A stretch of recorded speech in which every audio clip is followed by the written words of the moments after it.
Hey, this is Danielle, and today I'm going to give you a tour of our basement bathroom renovation. We took a rough-in and turned it into a full bath. Hey, wanted to do a tour of our final finished bathroom. I will show you what we've put in. So we finished the flooring. We've got laminate floors here that are approved for bathroom use. We've got our quarter round that matches. We've got quarter round that matches the baseboard here. These walls are not Palisades, but oh, let me go here first. So this here is the Palisades shower kit. We've got a shower head that I can link in the post. These are the Dreamline shower doors. I purchased these because they open in the corner, which gave us the freedom to use a bigger vanity versus having a door that opened in like this. And we wouldn't have to worry about it opening onto the toilet side either. We have our toilet here, freestanding toilet paper holder that does not have to be undone, because my theory is that kids will put the switch toilet paper off if it's easy. I've got plenty of toilet paper stored underneath. Hung this here so we could have room for extra towels to be stored. Our vanity is here. I've got some Edison light style lights, I guess. Vanity lights. I've got a mirror here that is white framed. We have our countertop. I love the drawers in this vanity. I will link this vanity. I don't know the name of it off the top of my head. I've got my junk in here. I've got two empty drawers. I'll have to figure out what to fill them with, probably from my other rooms here. We installed the doorknob, replaced the old icky paper type drop ceiling tiles with these. These are rated for moist environments, so they will not mold or fall apart in here, which is ideal. They're nice and lightweight. I have a video on that as well. And the walls actually match them. They are really easy to install wall tiles. You can see there's some like seams here where the one tile ended and another one started, but for the most part there's not a lot of seams because I had the right amount, or the walls aren't super huge in here. You can see the seam here as well.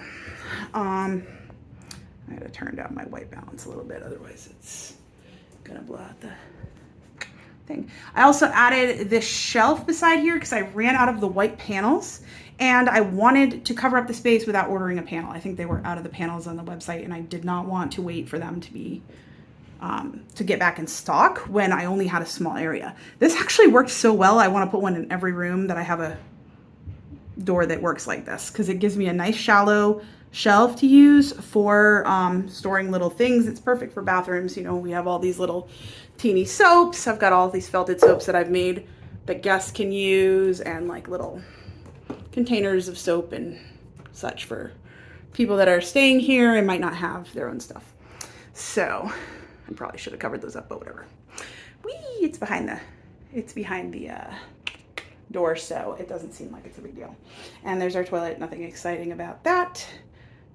Overall, very happy with this whole project. I'm going to link all of the individual projects in the description, so just go ahead and go down there if you're looking for specific tutorials.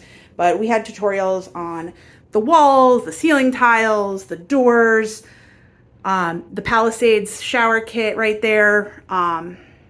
Didn't include plumbing tutorials. Didn't think that was, it's not really my scope of what I do. So my husband installed the plumbing. I think I'd like to do it at some point, but to be honest, I am not a plumber. I don't want to be just a DIYer. I don't want to get anyone in trouble and forget to tell you to turn off the water before doing things and have water go everywhere for you. So yeah, we had a plumber come and look at all of our plumbing in advance. This was a rough-in that we had. I'm going to show you a picture really quick.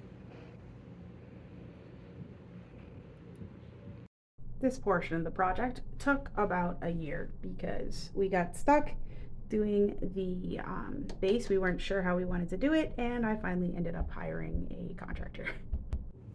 Okay, so that was what we were working before.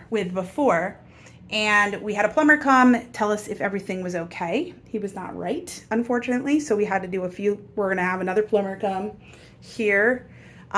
We did discover our toilet.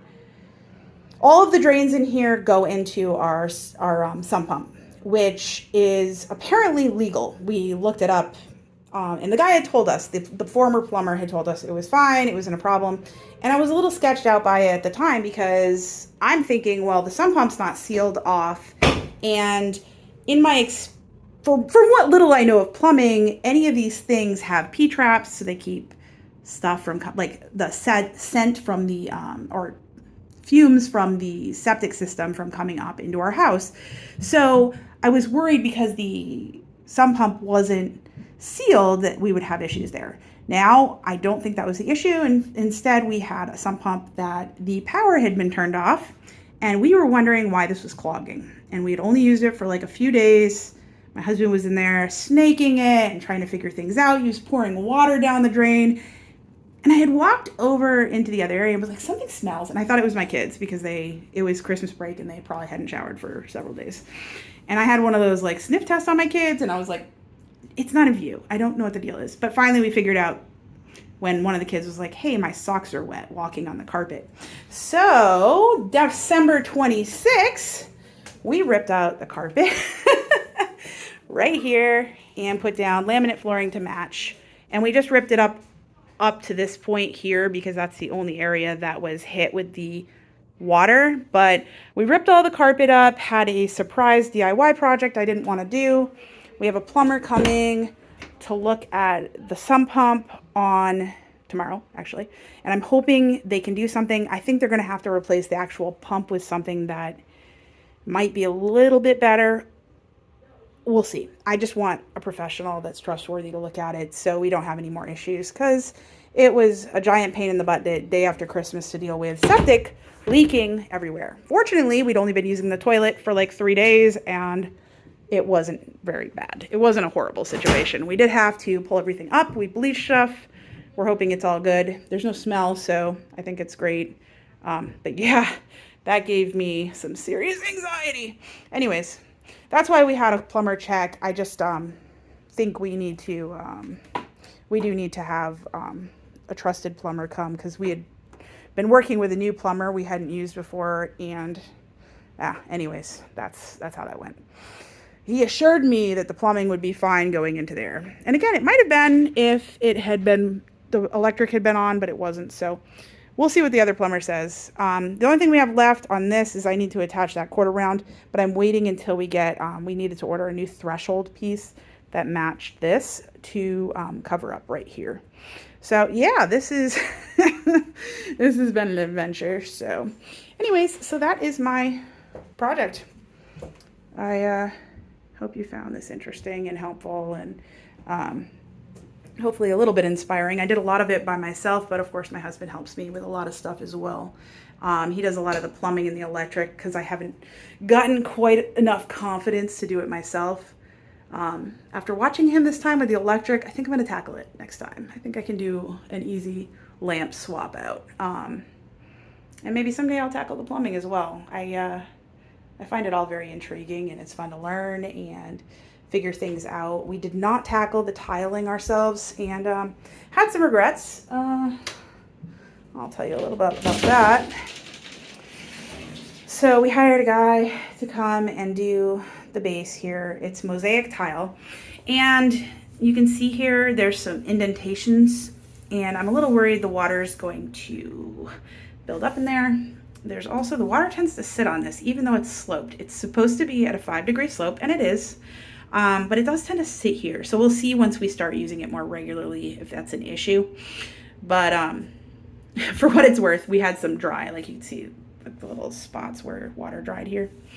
The guy also picked out the matching, this matching curb, and it has been ridiculous. We had to go through 2 huge pieces because he messed up the first cut, so we weren't able to get like both sides out of one cut, so we had to buy another piece. They're not really that cheap, and this one's even chipped, so it has not stood up to much in the way of wear and tear. So I'm a little concerned about how well, this is going to stand up long term. I'm hoping it'll be fine. The mosaic tile, I will say that he told me I should be sealing this. So I purchased sealer. I haven't used yet. And it's just a spray. You spray and wipe on. And he said I need to be sealing this like every 3-4 months. That seems like a lot. I don't know if that's actually necessary.